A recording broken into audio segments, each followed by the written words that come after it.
At 2:11 in the morning, the front desk received a call from a hotel room that didn't officially exist.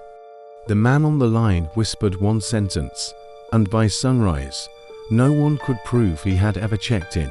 There are certain places that feel unsettling for obvious reasons.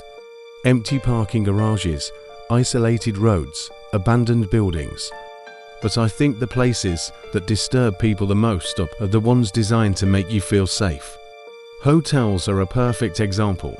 Bright lobbies, clean sheets, keycards, cameras, staff at the desk all night. They're built around the idea that you can arrive in a strange city, close a door behind you, and be protected from whatever is happening outside. This story is disturbing because it attacks that assumption completely. It was sent to me by a woman named Marissa, who worked the night audit shift at a boutique hotel in the French Quarter of New Orleans, Louisiana, just off Roche Street, in November of 2019. She asked me not to name the hotel, but the details she shared were specific enough that I was able to verify parts of the layout and the surrounding streets. The building itself was old, older than most guests realized. One of those narrow historic properties that had been renovated enough to look elegant, but not enough to stop making strange noises at night. If you've ever stayed in the French Quarter, you already know the atmosphere is hard to describe if you haven't experienced it. During the day, it feels crowded, loud, chaotic, almost theatrical. But around 2 or 3 in the morning, after the bars start thinning out and the tourist noise drops, the older parts of that neighborhood can feel very different. The streets narrow, the sound changes, even when people are nearby. It can feel strangely empty. Marissa worked alone most nights from 11 p.m. to 7 a.m. Her job was simple: run end-of-day reports, handle late check-ins, answer calls, and keep an eye on the lobby until the morning manager arrived. She had done it long enough that she knew the building's normal sounds: the elevator's slow mechanical shudder, pipes clicking behind the walls, the occasional thud from guests coming in too late and too drunk. So when she says something felt wrong, I take that seriously. The night it happened was November 17th, a Sunday going into Monday. Occupancy was low. There had been rain earlier in the evening, and business had quieted down fast. According to Marissa, by 1:30 a.m. almost everyone who was expected had either checked in or called to cancel. The lobby was empty, the courtyard was empty. Even the street outside looked washed out and unusually still. At 1:47 a.m., a man walked in. Marissa described him as white, mid-40s, average height, clean-shaven, wearing a dark rain jacket over office clothes. Not disheveled, not intoxicated, not memorable in any dramatic way, just tired, like someone who had been traveling longer than expected. He didn't have luggage besides a black laptop bag. He asked if they had any rooms available for one night. They did. He gave the name Thomas Bell. Marissa checked him in manually because, according to her, the system had frozen for a few minutes during the reservation screen. Again, that wasn't unheard of. Older property management software crashes. It happens. She copied his ID, took his card, and made him a key for room 412. That detail matters. Room 412 was on the 4th floor, at the far end of a narrow hallway overlooking the interior courtyard. Marissa said guests sometimes disliked that room because it was close to the service stairwell and far from the elevator, but otherwise it was just another room, nothing special. Thomas took the key, thanked her, and went upstairs. That should have been the end of the interaction. At 2:11 a.m., the front desk phone rang. Marissa answered with the usual greeting, expecting maybe a request for towels or an issue with the air conditioning. Instead, there was silence. Then a man's voice, quiet and controlled, said, "I think someone is in my room." Marissa asked for the room number. The man said, 412. She checked the system and saw his name still attached to the reservation. Normal enough, she asked what exactly he meant. Was someone trying the door? Had staff entered by mistake? He said no. Then he said something that changed the entire tone of the call. There's someone in the bathroom, he whispered. And I don't think they came through the door. Marissa told me she almost laughed at first, not because it was funny, but because her brain immediately tried to turn it into something manageable. Maybe another guest in the wrong room. Maybe someone hiding as a prank. Maybe the man was drunk or panicking, so she did what hotel staff are trained to do. She told him to leave the room immediately and come down to the desk. He didn't answer right away. Then he said, "If I open this door, he'll know I heard him." Marissa asked if the bathroom door was closed. He said yes. Then, in a voice she described as flat and strangely embarrassed, he added, "I can see his shoes under it." At that point, she told him she was calling the police. This is where the story becomes difficult to explain. Marissa put him on hold and used the desk computer to pull up the guest file fully so she could give the responding officers his name and room number. But when she clicked into the reservations list, room 412 was blank, no guest, no check-in, nothing.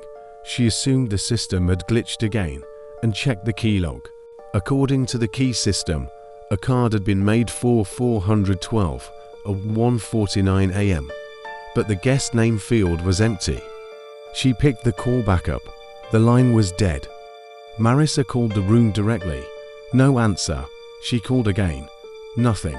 At that point, she contacted police, then called the on-call manager, who told her not to go upstairs alone under any circumstances. She agreed. But then she made a decision she still regrets and defends at the same time. She took the master key and rode the elevator to the 4th floor anyway. Not because she was brave, because she said the silence after that phone call felt worse than doing nothing. When the elevator opened, the hallway was empty. Old carpets, dim sconces, the soft hum of the AC, nothing else. She walked to 412 and immediately noticed the door was slightly open, not wide, just enough to show that the latch hadn't caught. She knocked and announced herself. No answer. She pushed the door wider. The room lights were on. The bed was untouched. The bathroom door was closed, and on the carpet beside the bed was the black laptop bag she remembered the man carrying. She called out again. Nothing. Then she heard something from the bathroom. Not movement exactly, more like the soft scrape of rubber against tile. She backed out of the room immediately and waited in the hallway for police. Officers arrived about 11 minutes later. They entered first. The bathroom was empty. No person. No open window. No sign anyone had hidden there. But there was water on the floor. Not a lot. Just a thin slick trail extending from the shower area to just behind the door, like someone had been standing there in wet shoes. And that's what bothered Marissa most. She had never told police about the comment concerning the shoes. Not yet. There hadn't been time. Still, they found exactly that kind of trace. The officers searched the entire floor, then the stairwell, then the courtyard. Nothing. So they went back downstairs and asked Marissa for the guest's information. She handed them the photocopy of the ID she had made less than an hour earlier. The paper was blank on one side. On the other side was part of another guest's driver's license from earlier that evening. No Thomas Bell, no recent copy, no error message, no half print, just absent. The card used for payment had not processed either. The authorization log for the terminal jumped from 1:32 a.m. to 2:26 a.m., skipping the exact window when he would have checked in. At that point, police started treating it less like a break-in and more like a possible fraud or mental health incident. Maybe the man had given a fake name. Maybe Marissa was mixing up details from another guest. Maybe someone had entered the room briefly and fled through the service hall. Reasonable explanations, except for one problem: the security cameras. The lobby camera clearly showed Marissa standing at the desk at 1:47 a.m., looking up, speaking to someone, taking an ID, typing, handing over a key packet. But the guest wasn't visible, not obscured, not out of frame. There was simply no one standing there.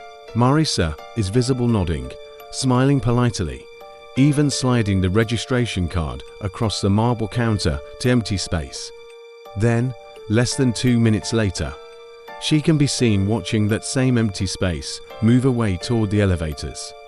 The elevator camera showed the doors open on the lobby level, then close, no one inside. The 4th floor hallway camera at 1:51 a.m. showed the door to 412 open on its own, just enough for someone to enter, then close again.